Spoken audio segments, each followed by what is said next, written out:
Hi everyone, today we're gonna see how to play Where the Streets Have No Name. This song by U2 is kind of complex if you like, and you need tons of equipment, so we're gonna keep it simple today. I'm gonna show you with what I'm playing, apart with this normal strato made in Mexico. Now the whole song is played in second position, so playing with these two pickups in parallel. This pickup has been changed to a DiMarzio FS1, but you can do with pretty much every other.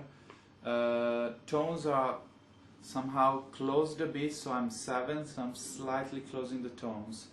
And then we have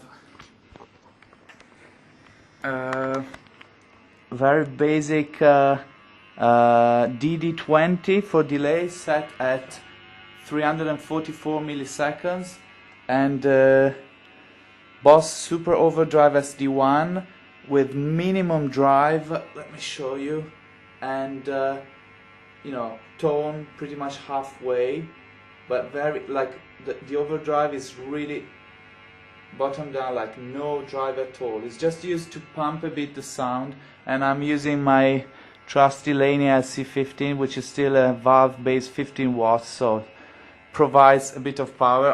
Obviously that's not what Edge uses. That normally has a Vox CC30 full throttle, but I can't tear down my house, so I'm afraid we'll have to do with this one.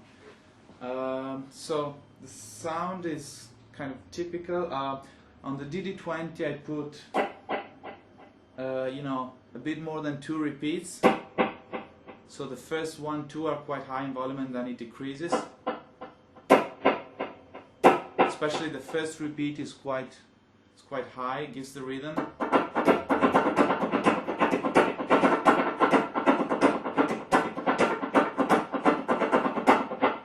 And it's modular delay, so that means it adds a bit of chorus to the sound. It's like, you see, it's kind of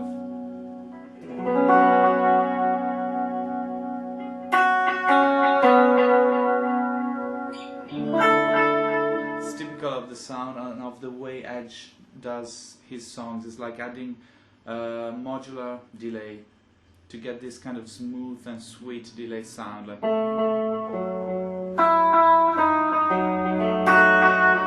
then as always I pick reverse, so not the usual way but this way, so the edge of the pick gives this kind of typical click to the sound, like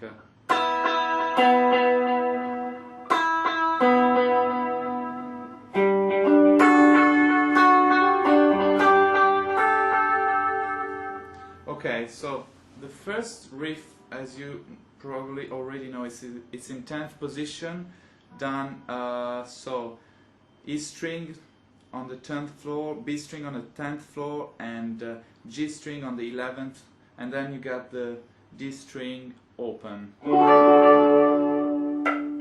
Again.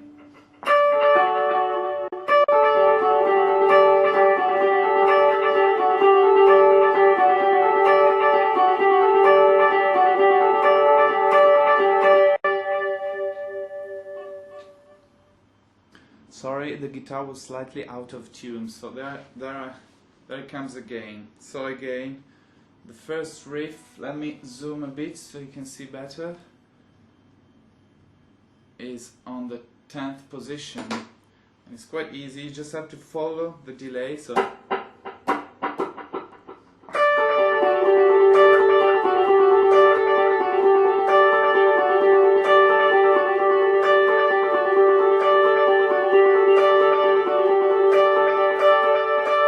you alternate on the G string, is like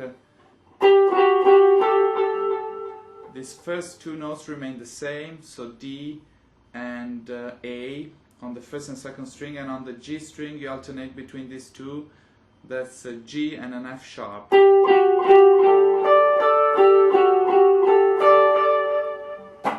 Again, you use the rhythm given by the delay, so you actually play half of the note you hear.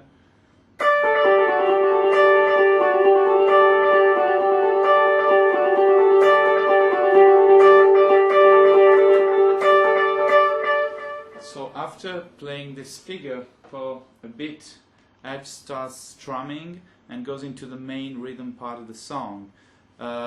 So that's pretty much where the chords are implied by Edge strumming, pretty much a similar shape to the one I just explained. So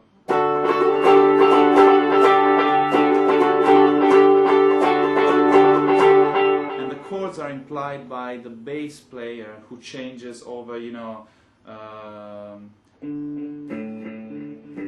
from D to G, but you still pretty much play the same two notes figure, two notes, because this time I like to do this way. The first one thing to explain is that the studio version of the song has two different guitars playing, and in one of the two Edge plays kind of a strumming figure, and the other one is like the main figure. So what I'm doing here is like I'm trying to recreate the studio version, where to achieve that kind of strumming feel and play at the same time the notes you need to play, I mute the E string and I just play an A and an F sharp here, and maybe the D string just when it's over the D chord. So this way I can achieve pretty much the best of the two things. So like